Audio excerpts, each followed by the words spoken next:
औपनिवेशिक शासन और उसमें देहातों की स्थिति, इस पर चर्चा करते हुए अब हम चलते हैं उस काल के उस व्यक्ति के बारे में जानने के लिए जिसके विवरण, खासकर देहातों के विवरण, अंदरूनी विवरण काफ़ी प्रकाश डालते हैं तत्कालीन समाज पर, तत्कालीन गांव की स्थिति पर। और उस व्यक्ति का नाम है फ्रांसिस बुकानन। इसका नाम पहले भी मैंने लिया है 2-3 बार। अब थोड़ा सा इसके बारे में ज़रा जानें कि फ्रांसिस बुकानन कौन थे, उनका क्या क्वालिफिकेशन था, क्या योग्यता थी और इनकी पुस्तक इतनी अहम क्यों है।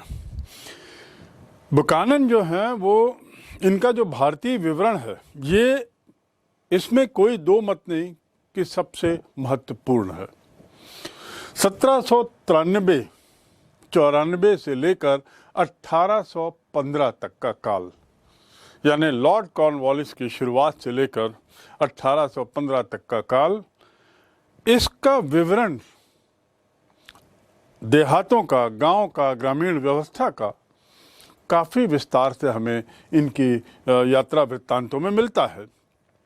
ये जो काल जो दिया हुआ है, ये काल उतना महत्वपूर्ण नहीं जितना कि उसके द्वारा दी गई, वर्णित की गई घटनाएं, जातियों के बारे में उसके विचार, समाज के बारे में उसके विचार, और उसके अलावा रहन सहन, शासन पद्धति, जो अन्य कुछ व्यवस्थाएं थीं, इन व्यवस्थाओं को लेकर इसने जो टिप्पणी की है वह निश्चित रूप से, निस्संदेह अत्यधिक महत्वपूर्ण है। ये कोई बुकानन जो है, ये हमें जानना होगा कि ये न तो कोई इतिहासकार था और न कोई सर्वे अधिकारी था, यानी इसका उस चीज़ से कुछ लेना देना नहीं था जिस चीज़ के कारण आज हम उसे ज़्यादा जानते हैं। हम उसको मूल रूप से जानते हैं तत्कालीन ग्रामीण परिवेश को, ग्रामीण व्यवस्था को, शासन व्यवस्था को देखना और उस पर अपनी टिप्पणियां लिखना। लेकिन इनमें से दोनों ही कार्य उसके अपने कार्य के दायरे में नहीं थे। वो मूल रूप से एक चिकित्सक था। वह न इतिहासकार, न सर्वे अधिकारी, बल्कि एक तरह से एक चिकित्सक था और कुछ समय तक लॉर्ड वेलेस्ली का भी शल्य चिकित्सक रहा। लॉर्ड वेलेस्ली जो गवर्नर जनरल होकर भारत आए थे, और इतिहास में उनका काफ़ी नाम है, भारतीय इतिहास में ऐसे गवर्नर जनरल का वह शल्य चिकित्सक रहा है। कलकत्ता में चिड़ियाघर की स्थापना करने का भी श्रेय उसको जाता है। यह भी उसके दायरे में कहीं नहीं था, लेकिन उसके अपने शौक थे, उसकी अपनी कुछ खास आदतें थीं जिसके लिए वह जाना जाता था और जिसके कारण उसको तत्कालीन ब्रिटिश शासन के अधिकारियों ने उसका समय समय पर उपयोग किया, और उस उपयोग की ही परिणति इस तरह के उसके ऑब्जर्वेशन के रूप में निकली। ये जो चिड़ियाघर का जो मैं जिक्र कर रहा हूँ, शल्य चिकित्सक होने के अलावा, ये वही कलकत्ता का अलीपुर चिड़ियाघर है जो बहुत प्रसिद्ध है, और उसको स्थापित करने में इसने बहुत बड़ा योगदान दिया। कुछ समय तक तो वह वानस्पतिक उद्यान का प्रभारी भी रहा, यानी वनस्पति शास्त्र, वनस्पति, विभिन्न तरह के जो पौधे, फल फूल हैं, इसके बारे में भी जानकारी रखता था और अच्छी और सही जानकारी रखता था। तो इस प्रकार हम देख सकते हैं कि बुकानन एक ऐसा व्यक्ति था जिसके विद्वत्ता के विभिन्न आयाम थे। वह बहुत सी चीज़ों में पारंगत था। उद्यान प्रभारी होने के साथ ही साथ बंगाल सरकार के अनुरोध पर, तत्कालीन बंगाल सरकार के अनुरोध पर, उसने कंपनी का जो अधिकार क्षेत्र है, यानी कंपनी की जो भूमि है बंगाल में और उसके आसपास, वो भूमि की सीमा निर्धारण करना, उस भूमि का विशद सर्वेक्षण करना, यह कार्य फ्रांसिस बुकानन को दिया गया और उसने इस कार्य को बखूबी किया। दुर्भाग्य से 1815 में उसकी तबीयत खराब होने लगी, और इस तबीयत खराब होने के कारण इंग्लैंड जाने के लिए, वापस जाने के लिए वो विवश हुआ। वहाँ कुछ समय पश्चात उसकी माँ का स्वर्गवास हो गया और परिणाम स्वरूप माँ की जो संपत्ति थी उसका उत्तराधिकार बना, उसका उत्तराधिकारी बना और वह सब संपत्ति उसे मिली। उसी के साथ उसकी जो अपनी वंशज पैतृक जो टाइटल थी, पैतृक जो उसका वंश का जो नाम था हैमिल्टन, वह भी उसने ग्रहण किया और इस प्रकार अपने अंतिम वर्षों में वह फ्रांसिस बुकानन हैमिल्टन के नाम से जाना जाने लगा। तो ये तो बात हुई बुकानन के जीवनी की। संक्षिप्त में उसका जीवन 1793 से 1815 तक कैसा था, क्या क्या उसके आयाम थे और क्या क्या उसके अपने रुचि की चीज़ें थीं। अब हम करते हैं कि उसने आखिर लिखा क्या। मूल रूप से बुकानन के जो ऑब्जर्वेशंस हैं वे ऑब्जर्वेशन मूल रूप से पहाड़िया, संथाल और कृषि विस्तार पर हैं। मैं प्रारंभ से जब पहाड़िया का जिक्र किया था, राजमहल की पहाड़िया प्रजाति का और ऐसे ही संथालों का, तो बुकानन का नाम बार बार लिया है। और अभी जैसा मैंने अंत में बताया कि बंगाल की सरकार ने अपने राजस्व वृद्धि के उद्देश्य से कृषि भूमि का सर्वे करवाने का जो निर्णय लिया था, उसकी काफ़ी अहम जिम्मेदारी उसने बुकानन को दी थी। इस कारण बुकानन का संदर्भ, बुकानन का जिक्र संथाल, पहाड़िया और साथ ही कृषि विस्तार के मामले में भी बार बार आता है। अपनी ये जो शक्ति सुदृढ़ करने के लिए, अपनी ताकत, अपना वर्चस्व बढ़ाने के लिए अंग्रेजों ने ये बहुत उनके लिए अपने लिए ज़रूरी था कि वे अपना राजस्व बढ़ाएं, साथ ही व्यापार जो उनका व्यवसाय था उसका विकास करने के लिए भी इस मूल उद्देश्य से प्राकृतिक संसाधनों को कैसे और बढ़ाया जाए, प्राकृतिक संसाधनों की खोज और कैसे हो, इस उद्देश्य से भी उसने बार बार इस पे अपना कार्य किया और समय समय पर उसने सरकार को इस प्राकृतिक संसाधनों की जानकारी दी। कंपनी का जो मुख्य उद्देश्य था कि प्राकृतिक संसाधनों की खोज करना जिन पर वे ऐसा अधिकार पा सकें कि अपनी इच्छानुसार उसका दोहन कर सकें, ऐसा प्रयास उनके द्वारा होता था। और इसी परिप्रेक्ष्य में, इसी उद्देश्य से, इसी बैकग्राउंड को लेकर बुकानन को कार्य दिए गए, जिम्मा दिया गया, जिसने उसे बखूबी निभाया और उसके साथ ही साथ विस्तृत रूप से सर्वेक्षण करवाया। यही सर्वेक्षण का परिणाम था कि बंगाल की भूमि व्यवस्था, चाहे वो स्थायी बंदोबस्त व्यवस्था हो, चाहे उसके बाद रैयतवारी व्यवस्था हो, इन सब व्यवस्थाओं के पीछे कहीं न कहीं बुकानन का कृषि विस्तार का सर्वे एक बहुत महत्वपूर्ण कार्य करता है। जो अंग्रेज ईस्ट इंडिया कंपनी की यदि हम बात करें तो जैसा मैंने कहा कि वे लोग तो अपनी शक्ति बढ़ाना चाहते थे और उसके साथ ही साथ अपना जो आय था, चाहे वो राजस्व से हो, चाहे वो व्यापार से हो, उसको बढ़ाना चाहते थे और साथ ही स्वतंत्रता चाहते थे कि ये जो प्राकृतिक संसाधन जो उनको मिलेंगे उसका वे अपनी इच्छानुसार दोहन कर सकें। तो इसी के कारण उन्होंने खोज यात्राओं को प्रोत्साहित किया। अधिकारियों को या ऐसे अंग्रेज़ों को जो इच्छुक थे उन्हें यात्राओं में यहाँ वहाँ भेजा। उसके साथ ही वनस्पति वैज्ञानिकों को भी प्रोत्साहित किया, भू वैज्ञानिकों को भी प्रोत्साहित किया और उसके अलावा साथ ही साथ चिकित्सकों को भी इस कार्य में लगाया। कुल मिला के मकसद यही था कि जल्दी से जल्दी, ज़्यादा से ज़्यादा अपने अंदर आने वाले भू क्षेत्र के बारे में सर्वाधिक जानकारी एकत्रित की जा सके स्वलाभ के लिए।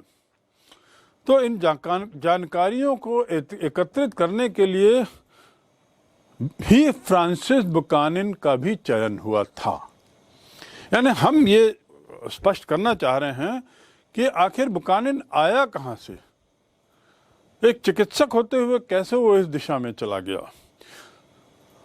अंग्रेज शासन की ईस्ट इंडिया कंपनी की पैनी नजर पड़ी अपने उन अधिकारियों पे जो सक्षम थे इस कार्य के लिए, और उनमें उन्होंने बुकानन को भी पाया जो लॉर्ड वेलेस्ली का स्वयं का चिकित्सक था, शल्य चिकित्सक था। और इस दृष्टि से उसके कार्य करने की शैली को देखकर ईस्ट इंडिया कंपनी के अधिकारियों ने उसे जिम्मा दिया कि वह भी इन प्राकृतिक संसाधनों की खोज आदि में कुछ योगदान करे। असाधारण प्रेक्षण क्षमता थी उसकी। प्रेक्षण क्षमता यानी ऑब्जर्वेशन, किसी चीज को देखना, परखना और उसकी महत्ता को समझना, यह उसमें असाधारण थी। और इसी शक्ति के कारण वह जहाँ भी गया वहाँ उसने पत्थर, बहुमूल्य पत्थर, चट्टानें, भूपरत और इन सब का बहुत गहन अध्ययन किया, भूस्तर, इन सब का गहन अध्ययन किया। और इस अध्ययन के निष्कर्ष जो निकले उसका ईस्ट इंडिया कंपनी ने बखूबी फायदा उठाया। यात्रा के दौरान उसे जहाँ भी पत्थर मिलते थे, जहाँ भी वह भूमि स्तर का अध्ययन करता था, तो वो खनिजों का भी पता लगाने का प्रयास करता था। और जिस क्षेत्र में वो था, बंगाल का क्षेत्र, उस क्षेत्र में खनिज भंडार अपरंपार थे और इसलिए समय समय पर उसके द्वारा दी गई जानकारी अंग्रेजों के बहुत काम आई।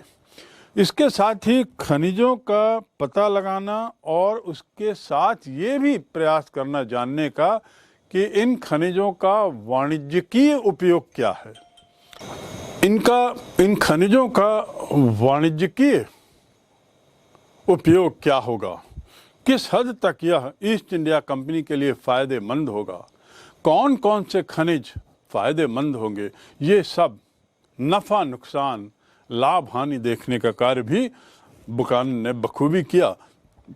अंग्रेज जो ईस्ट इंडिया कंपनी है उसने लौह अयस्क, ग्रेनाइट, अभ्रक, सॉल्ट पीटर, इनसे संबंधित खोजें काफ़ी की और काफ़ी उसमें उसने ईस्ट इंडिया कंपनी के अधिकारियों ने प्रयास किया इन चीज़ों का पता लगाने का, और ये मिला भी। उसके द्वारा नमक निर्माण का कार्य, कच्चे लोहे को निकालने की स्थानीय विधि का पता लगाना, ये भी बुकानन ने बहुत बखूबी अपनी पुस्तक में लिखा है। और स्थानीय पद्धति का उसने लिखा है, बड़ा सावधानी पूर्वक उसने उसकी निरीक्षण किया है और इस विवरण को स्थानीय तरीके से कच्चा लोहा निकालना या नमक तैयार करना, इस विवरण को उसने काफ़ी विस्तार से लिखा है जो बहुत महत्वपूर्ण बन जाता है ईस्ट इंडिया कंपनी के आय की दृष्टि से तत्कालीन उस काल में।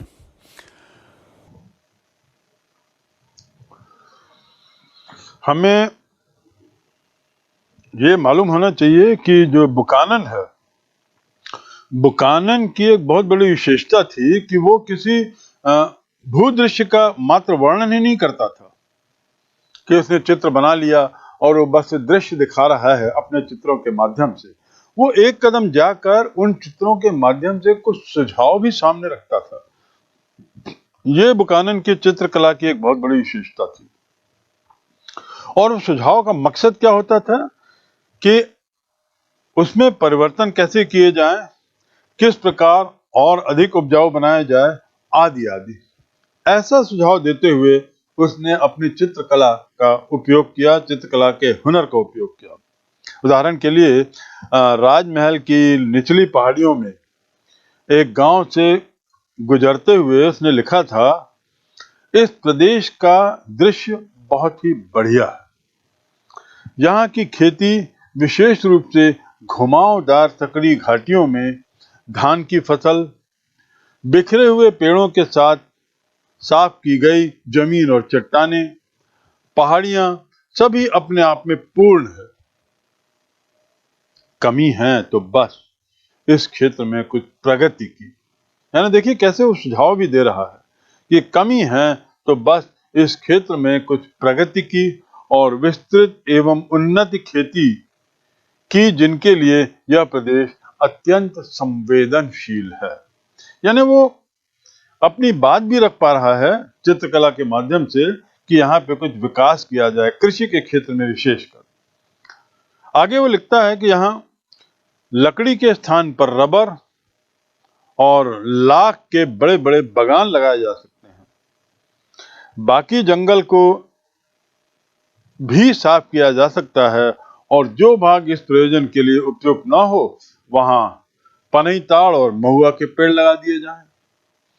तो इस प्रकार बुकानन अपने चित्रों के माध्यम से सुझाव भी दे रहा है, विकास का मार्ग भी बता रहा है और निश्चित रूप से सुझाव उसके अच्छे थे। बुकानन के विवरण का अध्ययन करते समय हमें कुछ बातें ख्याल रखनी पड़ेंगी। उसने जो बातें लिखी हैं, जो भी बिंदु लिखे हैं, इसमें कोई दो मत नहीं कि इससे स्पष्ट होता है कि वह ऑब्जर्वेशन बहुत बारीकी से करता था, बहुत गहन अध्ययन करता था और तब जाके वो किसी निष्कर्ष पे पहुंचता था और उसके अधिकतर निष्कर्ष सही साबित हुए। इसमें कोई दो मत नहीं। लेकिन इसके अध्ययन को, इसके विवरण को यदि हम उसकी बात करें तो हमें याद रखना होगा कि उसकी सूक्ष्म दृष्टि और उसकी जो प्राथमिकताएं थीं, चाहे वो ईस्ट इंडिया कंपनी की प्राथमिकताओं की बात करें या बुकानन की, वो अंग्रेजों के पहलू से थी। वो स्थानीय निवासियों के हित की, अहित की चिंता नहीं करता था। अंग्रेजों की दृष्टि से वह क्या फायदेमंद है, क्या नफा नुकसान है, यह देखकर उस पर वह अपनी टिप्पणी करता था और अंग्रेजों के फायदे को ही ध्यान में रखते हुए उसने सारे कार्य किए हैं। तो इसका अर्थ यह हुआ कि स्थानीय निवासियों के जो प्राथमिकताएं थीं या जो दृष्टिकोण था, उससे बुकानन का दृष्टिकोण निश्चित रूप से भिन्न रहा होगा। तो ये जो भिन्नता है, इसको थोड़ा सा हमें समझना होगा, हमें थोड़ा केयरफुल रहना होगा। एक उदाहरण दे दें। बुकानन जो वनवासी जीवन शैली थी, जिस क्षेत्र का उसने सर्वे किया है, मूल रूप से संथाल क्षेत्र का, मूल रूप से राजमहल क्षेत्र का, ये राजमहल और संथाल क्षेत्रों का जो एरिया है वहाँ पर अधिकतर जंगलवासी थे। तो ये वनवासी जीवन शैली का बुकानन बड़ा कठोर आलोचक था। ये उसकी लेखनी से बड़ा स्पष्ट है। लेकिन संथाल के लोग और राजमहल के पहाड़िया लोग, ये लोग की जीवन शैली का आधार ही जंगल जीवन था। तो ये जो भिन्नता है, इसमें ऐसा दिखता है कि बुकानन कंपनी के दृष्टिकोण का सपोर्टर था, उसका पक्ष लेता था और वनवासी जीवन शैली का बड़ा कठिन आलोचक। उसका ये कहना था बार बार कि जंगलों को काटकर, चरागाह को हटाकर कृषि क्षेत्र का विस्तार किया जाए, क्योंकि यही विस्तार उन्हें ज़्यादा उत्पादन देगा और ज़्यादा उत्पादन के अलावा, ज़्यादा खाद्यान्न के अलावा उनका राजस्व भी बढ़ाएगा। ऐसा उसका बार बार कहना होता था। उसका ये कहना होता था कि वन क्षेत्र को हटाओ, वन क्षेत्र की सीमाएं, उसका क्षेत्रफल कम करो और कृषि क्षेत्र की सीमाओं को बढ़ाओ। उसके बदले में याद रहे कि बुकानन की जितनी यात्राएं थी, वे केवल भूदृश्यों या प्यार या उसके अज्ञात की खोज, ऐसा नहीं था। मतलब बुकानन ने इसलिए यात्राएं नहीं की कि वो शौकिया जो प्राकृतिक दृश्य हैं उसका आनंद लेना चाहता था और उसका विवरण लिखता था, या इसलिए भी नहीं है कि उसे ज्ञात से अज्ञात की ओर, जिसको हम कहते हैं जाने का शौक था, नई नई चीज़ों को देखने का, ऐसा भी नहीं। उसके पीछे, अर्थात निष्कर्ष ये है, उसके पीछे मूल उद्देश्य था कंपनी का हित। और कंपनी का हित यानी ज़्यादा से ज़्यादा राजस्व का इंतज़ाम, ज़्यादा से ज़्यादा आय का इंतज़ाम, और उस आय में बुकानन के द्वारा किए गए कार्य एक बहुत अहम भूमिका निभाते हैं।